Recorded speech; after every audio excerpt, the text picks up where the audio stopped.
New at 5, a Peninsula landlord who racially harassed and evicted tenants and defrauded COVID relief programs was sentenced to 17 years in prison today. David Merryman owned dozens of rental properties in Newport-News and Hampton. In an exclusive sit-down with 13 News Now, federal investigators reflect on why this case is unlike any they've seen in their career. Here's Alex Littlehills. Unique facet of this investigation from a hate crimes perspective, number of people who were abused by Dave Merryman, cruelty they had to endure. A landlord of last resort, so he could take advantage of these individuals. Been a federal prosecutor for 15 years. I have never seen a case like this. These civil rights violations against, everyday people in Hampton Roads. 14 years ago, I was looking for another house to live in because I was in a slum house that was infested by termites. When Uganda Sample Jones needed a new place to call home. And Dave had a house around the corner from where we were.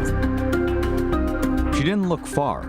She found David Merryman, a landlord who owns properties across Newport-News and Hampton. But she couldn't expect choosing to live in a Merryman property would be a regret she holds on to still. He is someone who is manipulative. He likes to get over on people.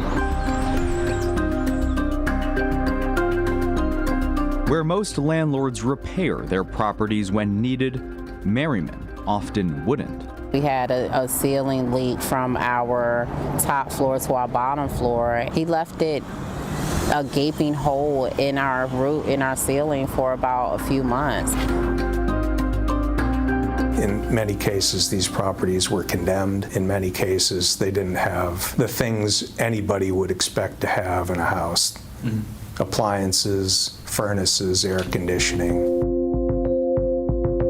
According to a 58-page federal indictment against Merryman, he repeatedly refused repairing his properties, leaving them with faulty air conditioning, plumbing problems, sewage inside the homes where people lived. One renter even fell through the floor of his house filled with rodents because it rotted away. The details still stand out for Ted Rose, a former special agent with the FBI Norfolk field office, who investigated the case. One stands out to me in particular. This woman had to walk her children down the street to use the toilet because the house she was renting from Dave Merryman did not have a functioning toilet in it.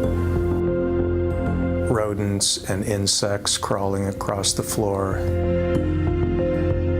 Piggyback on what Ted said, as far as his business practices, he focused on vulnerable victims. Typically, it was minority females, single minority females with children. Federal HUD investigator Robert Pladick adds that Merryman's targeted tenants were often those who are most vulnerable. They really had no other choices.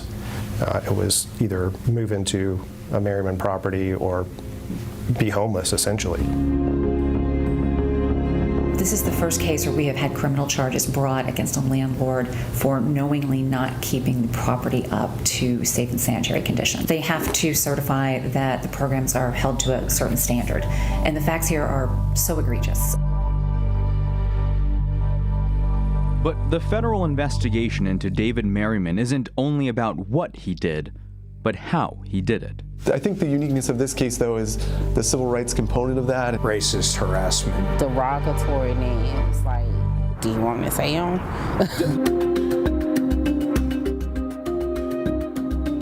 That was Alex Littlehills reporting. Part 2 of his exclusive sit-down with the FBI airs tomorrow.